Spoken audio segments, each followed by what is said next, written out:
Yeah. I will. So are we recording? Yes, it is. Hit the double lines. Okay. I hope it's recording. I send these recordings to Jimmy, the poor soul that has to look at these. So it's been a very technology challenging week. I got a new computer because mine was running hot every time I opened it. It was a MacBook Air. Every time I opened it, the fan would go on. So I was in constant fear that everything I had would be lost. So I bought a new one. But you know, that doesn't always work smoothly. You can't go into the Apple store anymore and just say, hey, I want to buy a computer. You have to do it online, then you have to wait in line outside at Fashion Fair, and then, you know, they take a blood test and a temperature, not really a blood test, I'm being sarcastic. I'm so gullible. So anyway, I get it. And of course, does it work smoothly? Is it seamless? No. But anyway. Did my husband make it work? Did my husband, he says in the background, did he make it work? Well, he did. So we're going to wait till everybody gets on. So Giselle, what kind of a week have you had? It was parent-teacher conference week. So it was fun to listen in on those and see how my teacher handled them and how she was able to address like situations that she was having with the students and not come off, you know, rude, because sometimes parents may take it the wrong way and stuff, but it was really interesting to see. What was the most frequent concern that parents expressed? Just if the kids were on track. What about, did they express technology issues? Oh yeah, every parent had their own set of technology issues. So when one of them, the kid, the microphone just stopped working. He would press unmute and he'd be like, hello, you could hear him like screaming at the computer and it just wouldn't work. So every day, you know, we have, if it's not us, it's the kids, or it's us and the kids. Well, and I'm going to tell you a story of fearlessness with technology this week that I saw, and it just broke my heart. But, you know, it is what it is. We just have to move on. So I think almost everybody's here. Len Charm, are you there? I'm here. Hello, everyone. Hello, Len Charm. How are you? I finally fixed your contact information in my phone, so I won't be calling you Mua as your first name anymore. Okay, same thing. More. Okay, let's see. I think, Charles, you need to unmute. Christina, unmute. Eli, unmute, but I don't see Eli. Is he there? I'm here. Oh, there you are. Okay, Lauren, unmute. Vanessa, unmute. I'm looking for one more. Jessica, is she here? I'm right here. Where? In the middle. Oh, because my little pop-up is covering you. There you are. Okay. Okay, so just Jimmy is not here. So first of all, I missed seeing you last week. I probably shouldn't tell you what I was doing, but you're all over 21, so I guess you're okay. Aren't you all over 21? Okay. So we drove to Healdsburg, which is north of Napa, with 2 other couples and did wine tasting. It was so much fun. We thought of it all. And I thought of you all the entire 3 days, wondering what you were doing and if you were happy and if you were satisfied and if you were being fulfilled as I sipped my one. I love champagne or sparkling beverages. So I did one whole tasting of just sparkling beverages. It was wonderful. And I bought a shirt. I should have worn it tonight. Champagne made me do it. I love it. But anyway. Oh my God. You guys have a sense of humor. I need to see that sense of humor. Lauren. I have that same shirt, but it says margaritas made me do it. Oh. Well, I miss seeing you. I'm glad to see you now. And honestly, I have to say, and Lauren, I'm going to call you out on this. I'm so proud of your perseverance and diligence and tenacity. your student teaching has been unlike any semester I've ever supervised, and of course, like anything that you thought it would be. I have to backtrack on something that I said at probably our first meeting of the time we had together. Somebody asked me, well, what do you think we should do about next semester? I think that something like that. I said, well, you probably should get as broad of an experience as possible. I've backtracked on that because you have so much startup in a new placement. So I'm just going to say it's going to be up to you. I don't think it will be a negative if you stay in your current placement. It's really up to you. The ramp up to getting in sync with a teacher that you see only virtually, learning their personality, their expectations when you're not with them in person every day. So either way you choose is fine with you. They'll probably put me with Jefferson next semester, so that may influence your decision as well. Okay, so let's talk about a couple things. The objective for your midterm. Each of you should have gotten an email from me with a schedule. Charles, I've already noted your change. All of you should have gotten an email with your midterm schedule. I don't want to make it into a bigger deal than it is, but I do think it's important that I meet with you and share with you in a concise format what my observations are, your opportunities for improvement, and your strengths, which won't be any different than what we've discussed throughout the semester. But it will include your teacher's comments. I've sent them several text messages or emails saying, I want your comments by Monday, October 19th. If I don't get them by tomorrow, I send one more text saying, could you please send? But if they don't do it, then I just have to write on your midterm that no comments were received by the mentor teacher.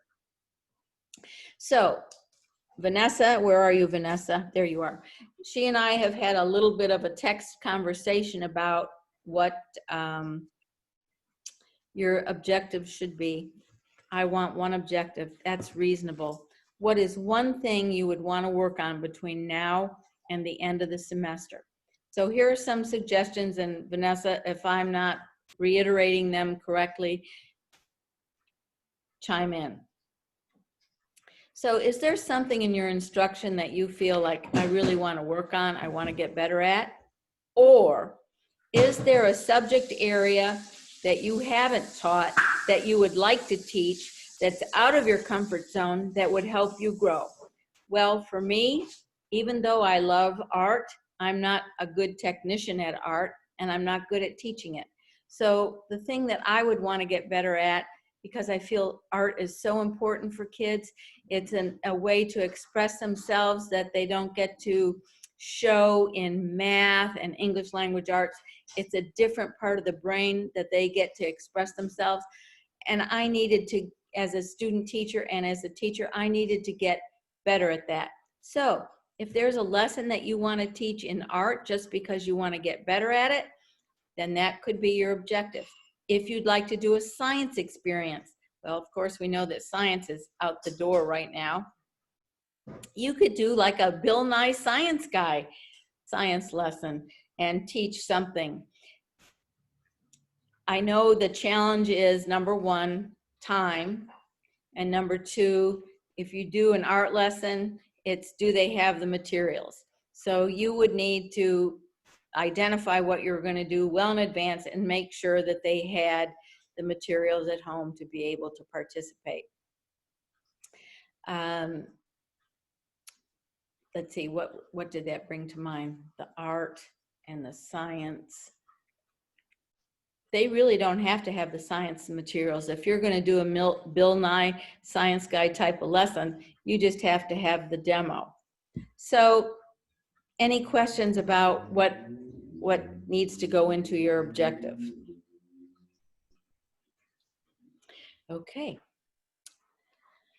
All right, so then, oh, I also want to add this. because I think it's going to come up. Surprisingly, you didn't mention it. Are you there?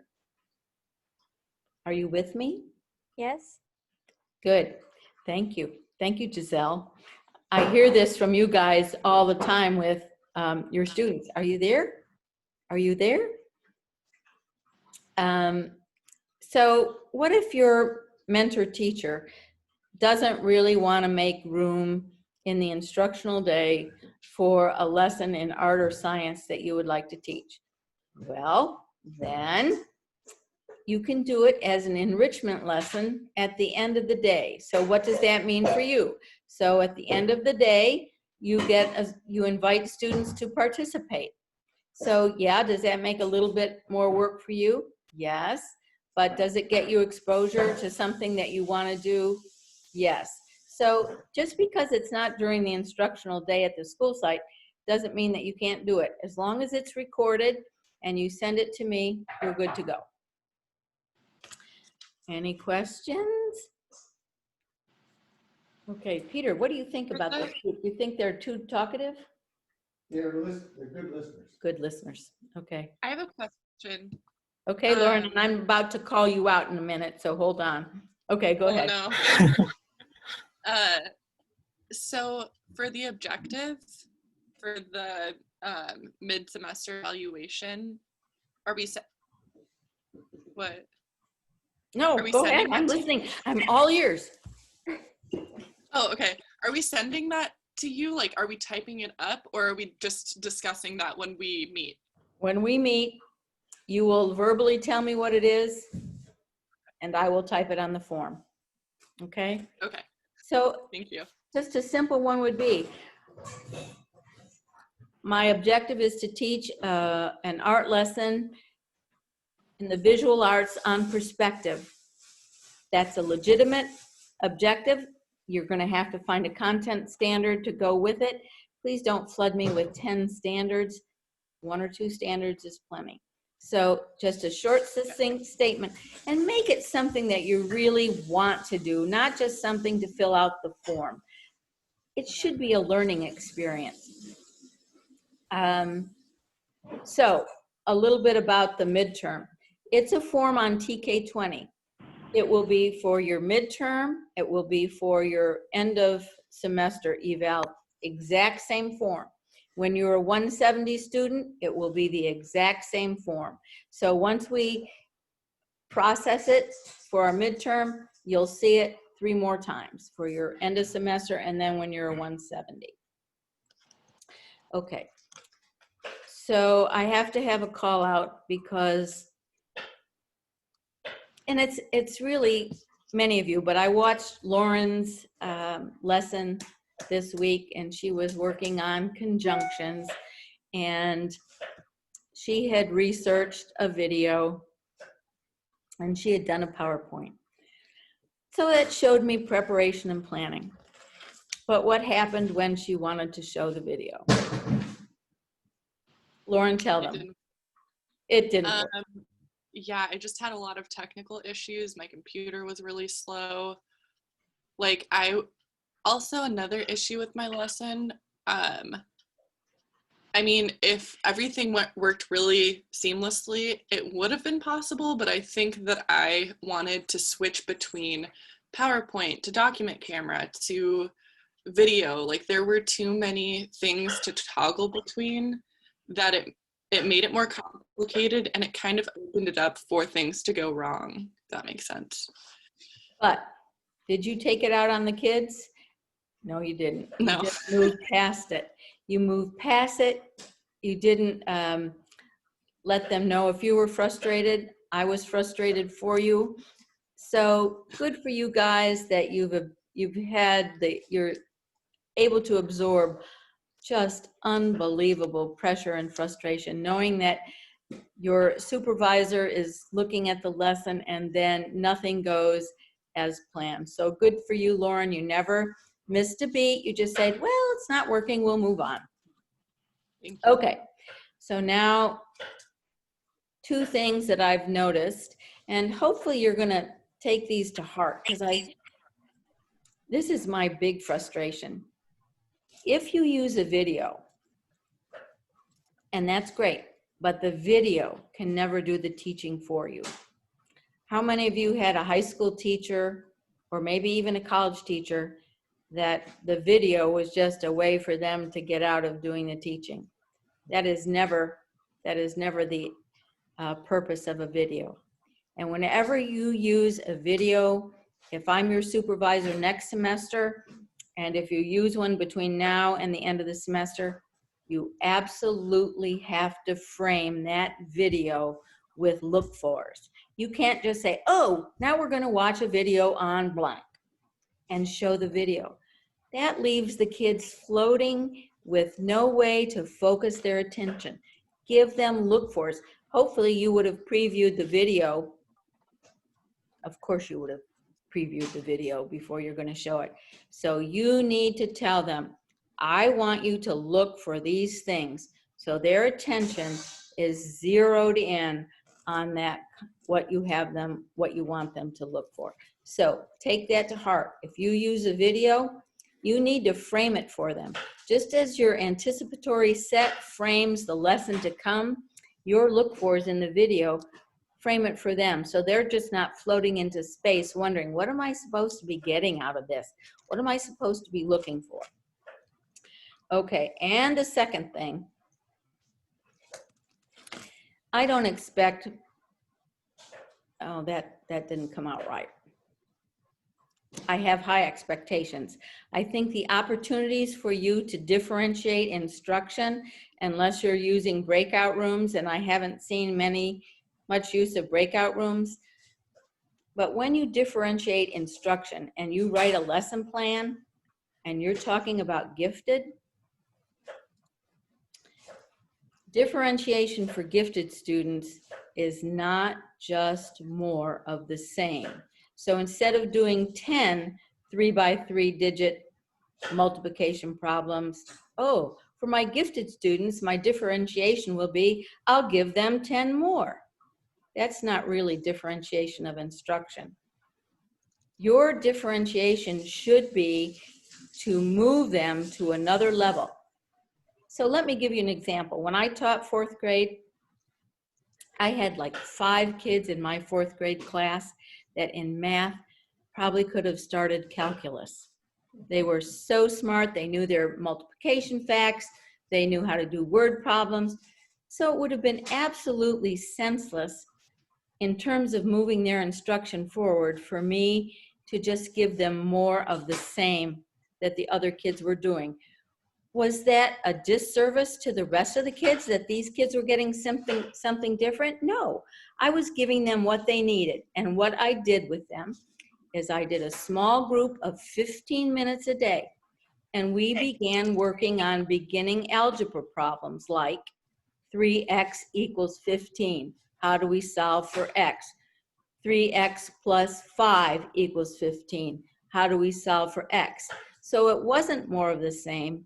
It was differentiated to what their ability level was. So I know you're really not going to be able to do much differentiation this semester, but maybe next semester. So think about when you do the differentiation, you just don't punish them by giving them more of the same problem. I mean, how many of you would say, oh, I did really good for Dr. Smits this week in my lesson, and now she's going to ask me to do 6 more lessons. Oh, boy. Probably not a good idea. So I just want you to tuck it away in the back of your mind that differentiation doesn't mean giving them more of the same. It is something specific to the need that they can move forward in their learning. All right, so anybody have any questions? Giselle, are you in a car? No, I'm in my. Oh, you're in your room. Okay. Christina, are you in a car? No, that's Jessica. Jessica, sorry, your names aren't. Jessica, are you in a car?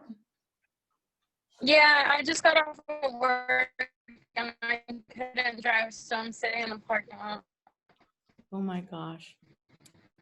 Okay, so I have asked Charles and Christina, because I've seen some very clever, imaginative, creative uses of technology and instruction over the past couple weeks. And I wanted them to share with you. It's one thing for me to share, but it's another thing when you hear from your peers. And Christina, I hope that you're able to show them the pumpkin. Are you going to be able to show them the pumpkin? Yes, I'll try. I'll see because I was having some internet issues, but I'll try. Let me know if you guys can see it. So you may not be teaching TK like Christina. You may be teaching 4th or 5th grade right now, but who's to say in the future? I don't think you'll turn down a job if you're offered a primary job. So tuck this little strategy away in the back of your mind. Could you enable the sharing screen? I can't share my screen. It says that you haven't given permission. Okay. So Vanessa, walk me through how, oh, there it is. There's share screen. So I just press that button. I pressed the share screen button, but nothing happened. You're gonna have to go in and allow us to. But I don't know. I think that I can. Okay, I'm going into open system preferences and I see a menu. No, it's gonna be inside Zoom, not system preferences. All right, so I should go. But to be go to honest, I Zoom? don't use Zoom, so I don't know how the program works to allow you, because I've never hosted a Zoom meeting. If Okay, you make her a co-host, you could also share that way instead of going into Zoom meeting or the Zoom settings. So if you just like click on her name, you can make her as like a co-host and she'll be able to share. okay, so I'm now off of my Zoom. Or Christina, if you click on Sue's thing, you can, there on the 3 little dots, it says request camera control. So I think maybe that way too. Is that just on the bottom? No, like where her name is, you know, if you click on her box, there's like 3 little dots. And then Oh, okay. that pin, and then maybe the request camera control. I clicked it. I don't know if anything happened. So I just got a message that Christina Jardin asked to control my camera and I approved it. So is that gonna help? Okay, let me try to share now. No, it didn't work. All right, says so host just- disabled screen sharing. So you can't do it with just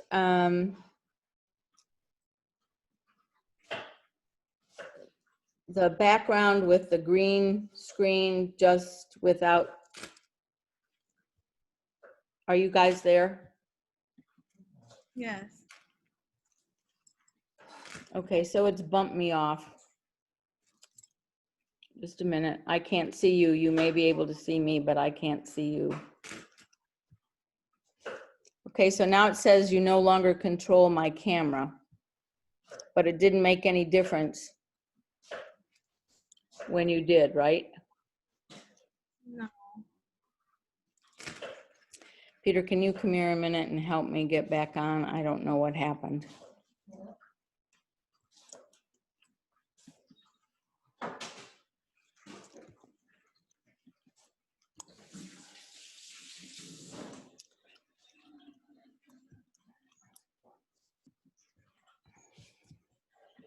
You're gonna keep hitting buttons or what? You're gonna keep hitting buttons or Yeah, what? that's my modus Yeah, operandi. it doesn't work. Okay, guys, are you still there? Yep. Okay. Christina, why don't you walk us through what you did and how clever it was? And even though we can't see it, Can you see it? Can you see it? it gives Okay. them an idea. For my lesson, all I did was on the back of my wall, I put a huge green paper. I also made a little pocket with push pins. That way I could put something inside, and when you're projecting something on your background, it'll disappear. So on my background that day, I had a jack-o'-lantern, and then we were gonna do a lesson on shapes. So all I was doing is sticking my hand in the pocket, which was the mouth of the jack-o'-lantern. I would pull out a shape, and the kids would be all astonished that there's something in there, and I'm actually popping it out so they could identify it. And that's what we were doing throughout the whole activity. And then you can make it fun by telling them, oh my gosh, let's see what else is in here. He ate a lot of shapes today, just to kind of get them involved and keep them engaged. It's just something a little This is in creative. Teams, Christine? Yes, this was in Teams. But I would use Is the there like Zoom, a, and I would create a new meeting. That way I could use the features on Zoom, and then I would share my screen to them on Teams, and that's how I would make it work. I see. So all that I saw was the big pumpkin with a mouth. That's all I saw. And then Christina would pull out, you know, they were working on shapes, ovals, squares, rectangles, triangles. And so she would pull them out of the pumpkin's mouth. Now for TK kids, was that a way to focus their attention and engage them? Yeah. So Christina, tell them how you came upon that strategy. Did you Google something? So I follow a speech therapy page on Facebook, and it's called Speech Therapy Green Screen. And it's a whole bunch of educators that have given us ideas to teach younger children, especially virtually. So I got some of the background ideas from them, and then me and my mentor teacher were putting them together during our planning sessions. So can you guys think of any, depending upon the grade you teach, Eli, you're an upper grade. Lencharn, you're an upper grade, kind of. Can you think of how else you might Yeah. use that? I can see with a small group of kids who need support with basic math facts, addition, subtraction, multiplication. That would be a strategy in a breakout group. Okay, thank you for sharing that, Christina. I'm sorry it didn't work. I'm not sure what we did that clogged us up, but. Yeah, I know. At least I was able to explain. And I didn't know it was from speech therapy. So that's I'll go online tonight and look that up. Good. Okay, so Charles, we're going to expect some vocalization from you relative to singing. Charles teaches kindergarten, okay? So Christina is TK and Charles is kindergarten. And so I wanted you to talk about two things, your jingles and how you, what your reinforcement or your motivation was for them to pay attention. Okay, so the jingles, I saw my mentor teacher using the jingles, and she used it to help them learn how to write their numbers. For instance, 0, as she wrote the 0, you start at the top. When you're writing it, she says, around and around you go. That's the way you make 0. So the numbers 0 through 9, you can Google different poems on how to write them and what to say when you're writing them. I'll put a link to an example in the chat if you want to check them out. But it helps the kids, learn how to write their numbers, and it's fun. And it's easy to remember things if you have that poem or jingle. Absolutely. And having them join along in the jingle is a great way for oral language development, especially for your English learners. Okay, and so now tell us about how you're increasing their ability to pay attention. So during my lessons, when you introduce the classroom rules, I give them opportunity to, I want to reward them if they do good. So after I introduce the rules, I let them know that if you guys do good, I'll have different options for you as a reward. And these options include silly hats, silly masks, just a collection of stuff that I would wear during, because I do morning meetings and calendars in the morning. So so the next day I would bring it up and I would wear that for them if they did good on the previous lesson. And at the end of the lesson, see if I can, I don't know why. Okay, yeah, so it's disabled. So let me type this in the chat. What I'm used to select what I'm going to use. Let me write this here real quick. So that very first time that you did it, tell me again what you wore that they loved. So I use this picker wheel. I set the website up on the chat, and I designed a wheel for different items. And when I spun the wheel, it landed on the flower headband, and I was not wanting to wear that, but it landed on it, so I wore it the next morning anyways. And the kids had fun with me having a headband with flowers in it. I really wanted to wear this. Hold on.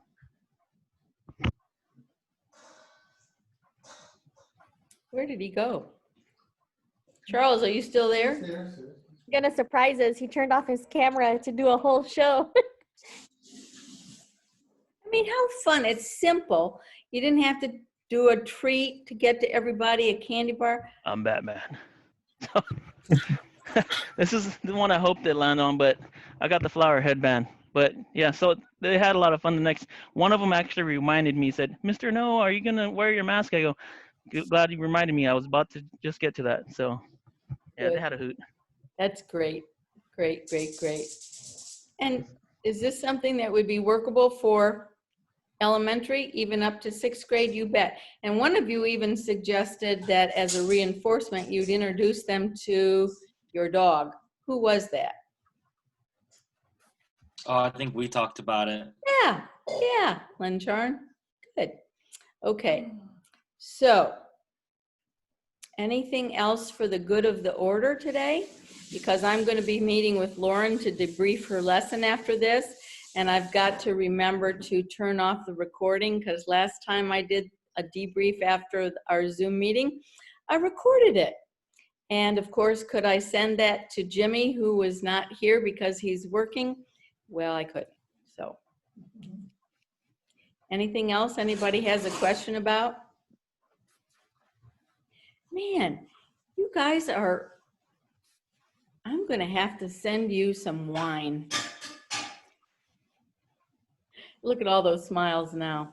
Okay, so unless you have any questions, and honestly, the best way to get questions to me, and Vanessa, you're very good about this, you just text me and I can answer them that way. Everybody got the email with their times and you're good with that? It won't take the full half hour. It will take maybe 20 minutes. So if you're at work, just take a break.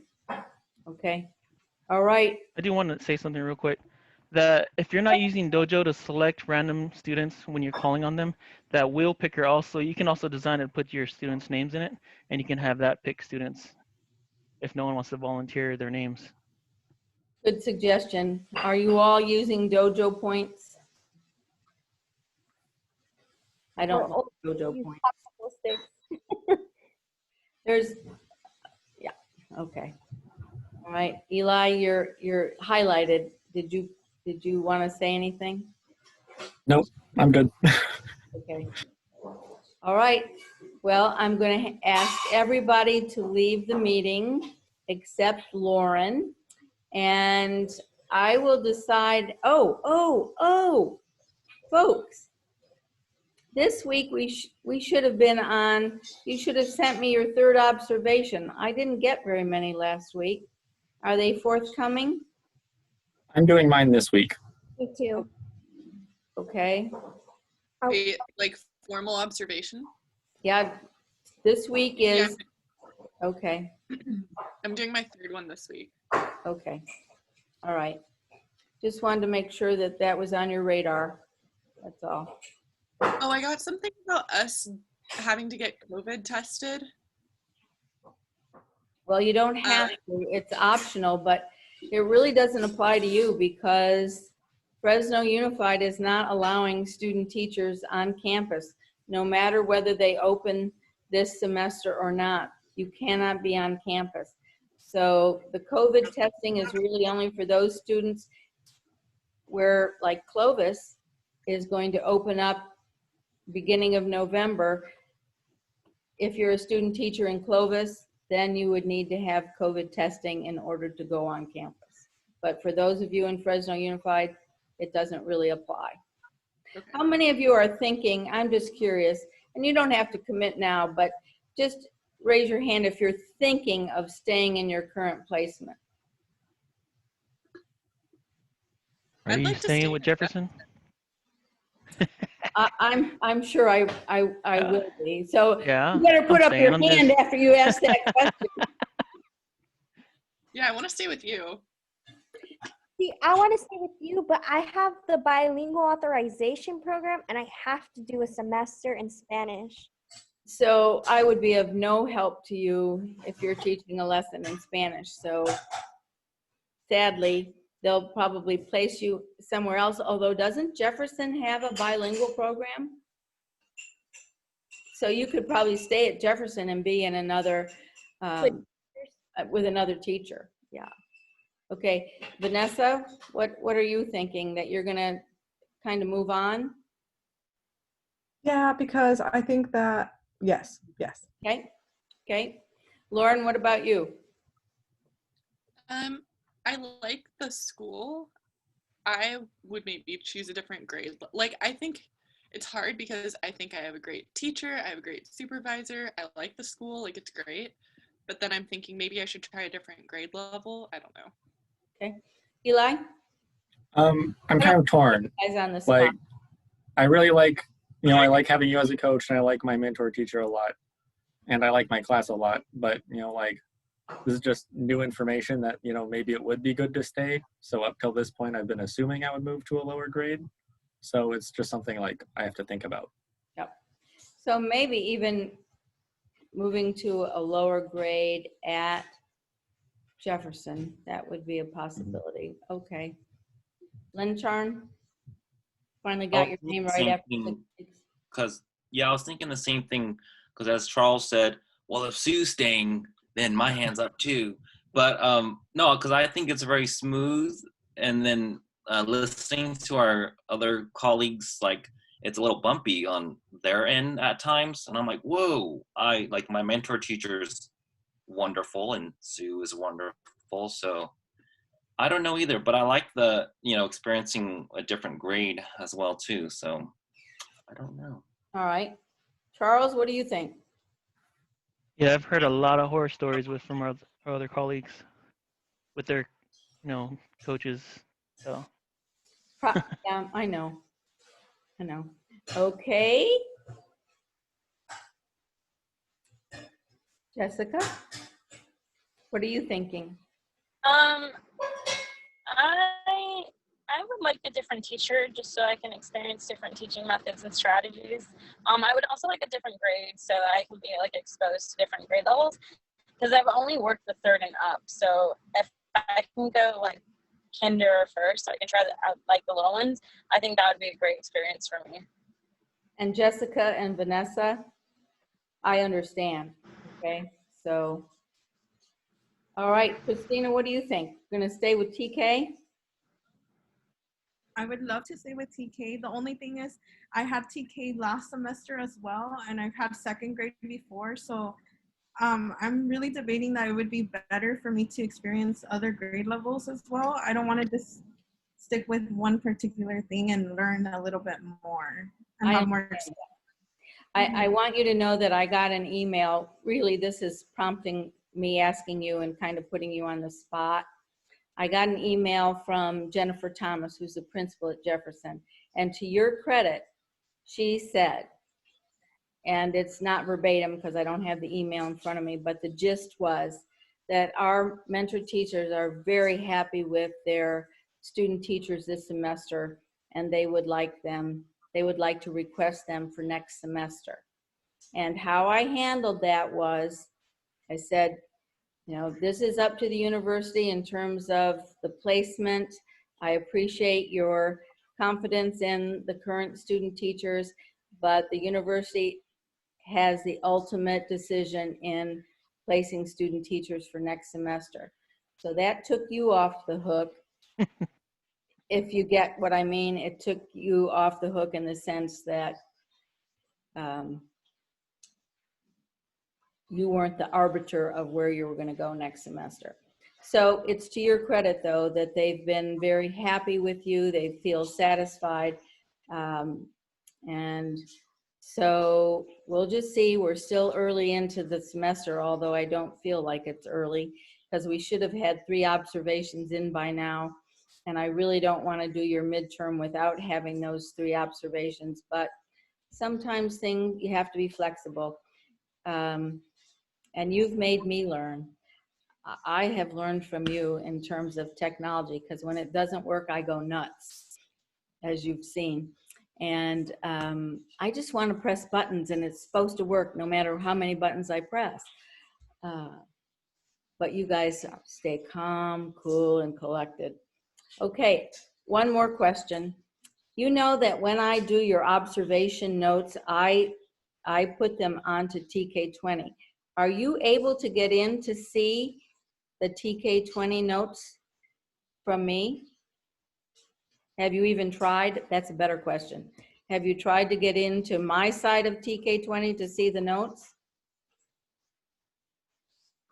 Well, I just personally haven't checked since you usually email the notes to me. So Okay. I look at those and I don't check on TK20 Okay. for 'em. So Eli, can I ask you to please go into TK20 on the supervisor side or the coach side? Not right now, but this Okay. week, and see if you Yeah. can get into the notes. Yep, I'll Yeah. check for that. All right. So I haven't read your reflections yet. That's my Monday activity. So hopefully you have or will shortly submit your reflections for the week, because you know that I do read them.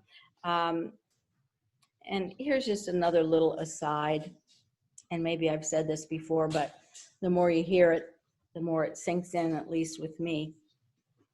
I feel like asking you to do reflections and then there's no comment made from them is not a very powerful way of teaching. So I always send you something on a text, a brief comment of something that struck me.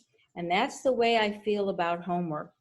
When you get to be a real teacher, like in the Velveteen Rabbit, when the Velveteen Rabbit got to be real, don't assign homework and then not look at it and correct it.